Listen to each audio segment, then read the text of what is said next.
Hi guys, it's me RJ and I'm back again for another video tutorial. So for today's vlog ay tuturo ko nga sa inyo kung paano ko ginawa ang TikTok photo transition na ito.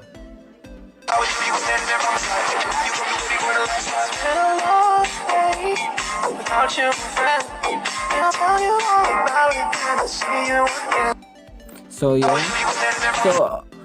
Kailangan lang natin gawin ay syempre mag-download tayo ng Capcut kung wala pa tayong Capcut.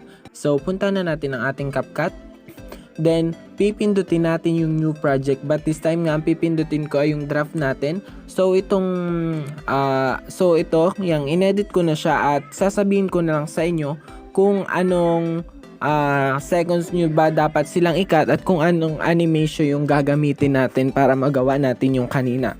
So para malagyan natin sila ng audio, syempre pindutin natin tong add audio, then yung extracted, then yung music na gagamitin natin. So yung mga music po na ginagamit namin for transition ay nakukuha rin lamang po namin sa TikTok.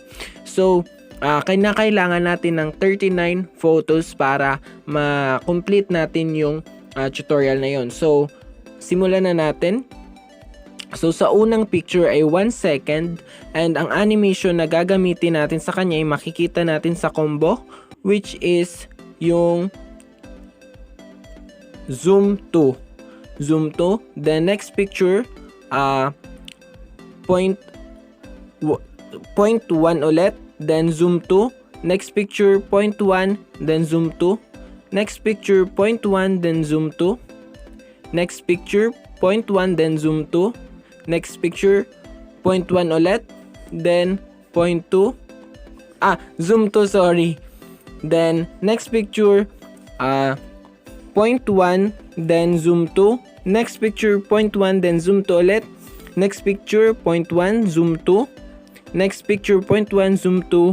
And for the next picture ay kakat natin siya sa 0.3 at ang gagamitin nating animation sa kanya ay makikita natin sa combo, which is yung bend zoom. So kung mapapansin nyo, puro 0.1 po siya at zoom to ang gagamitin nating animation sa unahan. Then for the next picture, cut po ulit natin siya sa 0.1, then zoom to. 0.1, zoom to ulit. Next picture 0.1, zoom to. Next picture 0.1, zoom to. Next picture 0.1, zoom to ulit. 0.1 ulit, tapos zoom to. 0.1, zoom to. 0.1, zoom to. 0.1, zoom to. 0.1, zoom to ulit. 0.1, zoom to. And for the next picture po ay 0.3, then bend zoom naman po ang animation na gagamitin natin sa kanya. Ayan. Then sa next picture po ay 0.1, zoom to.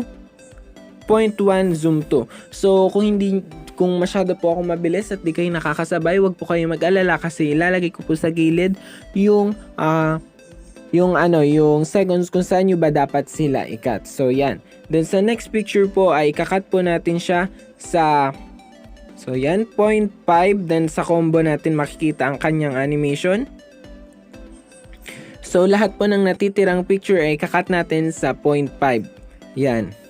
Bounce 1 po ang gagamitin nating animation. Then 0.5, bounce 1. 0.5, bounce 1 ulit.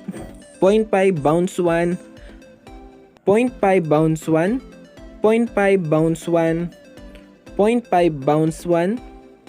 And then dito na po tayo magbabago ng animation. So ang gagamitin po nating animation ay pendulum 1. Pendulum 2. So yan, salita lang po. Then pendulum 1. So kung mali man po ang bigkas ko, sorry po. Basta yun po yung pagkakalam ko. Pendulum 2. Next picture, pendulum 1. Next picture, pendulum 2. The last picture ay pendulum 1.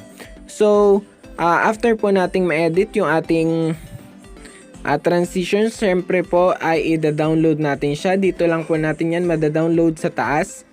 Yan. So yan, hintayin lamang po nating ma-download yan.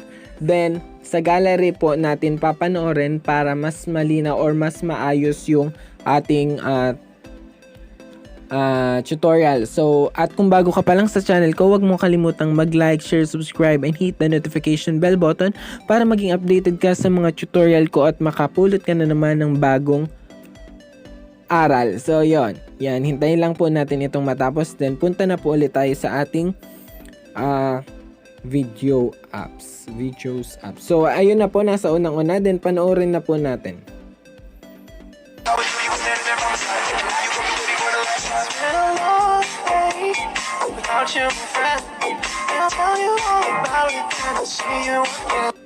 And that's it. I hope na kayo po ay may natutunan ulit sa ating panibagong tutorial. Thank you for watching.